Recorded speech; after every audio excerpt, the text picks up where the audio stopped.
छत्तीसगढ़ की राजधानी रायपुर में आए दिन अपराध और चाकूबाजों का ये जो दौर है, ये जो सिलसिला है, ये रुकने और थमने का नाम नहीं ले रहा है। आए दिन किसी न किसी तरीके से देखने को मिलता है कि कहीं कोई चाकू घोंप दिया गया, कहीं किसी की मर्डर हो गई, किसी की हत्या हो गई। नमस्कार, मेरा नाम है शैलेंद्र और आप देखना शुरू कर चुके हैं भारत वंदन।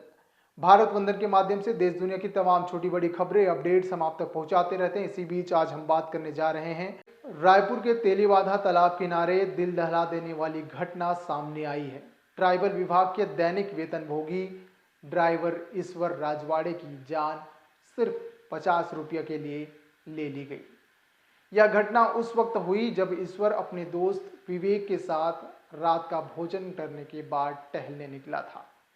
रात के अंधेरे में एक मोपेड पर सवार 3 बदमाश पीछे से आए और ईश्वर और विवेक को रोककर 50 रुपये की मांग की। ईश्वर ने कहा कि उसके पास पैसे नहीं हैं, तो बदमाशों ने उसकी बात नज़रअंदाज कर उसका फ़ोन छीन लिया। ईश्वर ने अपना फ़ोन छुड़ाने की कोशिश की, लेकिन इसी दौरान एक बदमाश ने उस पर चाकू से हमला कर दिया। चाकू से लगे गहरे घाव के चलते ईश्वर का खून बहना शुरू हो गया।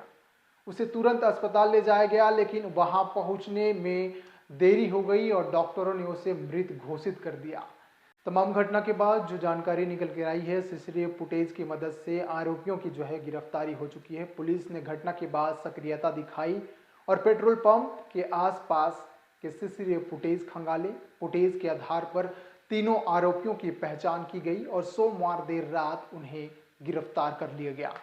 पुलिस के अनुसार घटना के कुछ समय पहले ईश्वर ने अपने साहब को होटल में छोड़ा था और फिर अपने दोस्त विवेक के साथ रात का खाना खाकर टहलने निकला था। ईश्वर राजवाड़े के साथ उनके दोस्त विवेक राजवाड़े भी साथ में थे।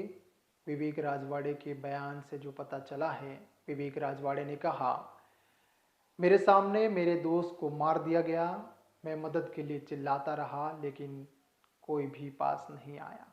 उनके दोस्त जो मौजूद रहे, विवेक राजवाड़े अभी भी सदमे में है। विवेक ने बताया कि वे लोग सामान्य बातचीत कर रहे थे, तभी अचानक पीछे से मोपेड आई और हॉर्न बजाकर उन्हें रोका। तीनों बदमाशों ने पेट्रोल पंप के पास पैसे मांगे, लेकिन जब ईश्वर ने मना किया, नहीं होने की बात की, तो उन्होंने उसका फ़ोन छीन लिया। ईश्वर ने अपना मोबाइल वापस लेने की कोशिश की, जिससे बदमाश की गाड़ी का संतुलन बिगड़ गया और वह गिर पड़ा। यह देखकर दूसरे बदमाश ने चाकू निकाला और ईश्वर पर हमला कर दिया।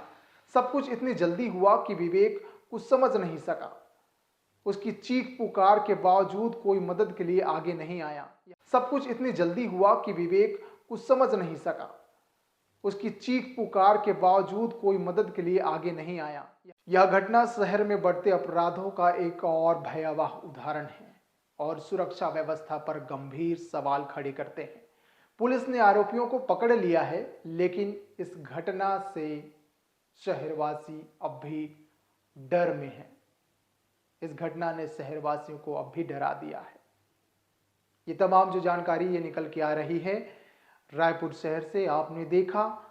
आपको क्या लगता है, ये तमाम जो खबरें आए दिन गुंडागर्दी, चाकूबाजी की खबरें जो निकल के आती है, ये कहीं ना कहीं सरकार पर और सिस्टम पर बहुत सवाल खड़ा करता है। इन तमाम मुद्दों को, तमाम घटनाओं को आप कैसे देखते हैं?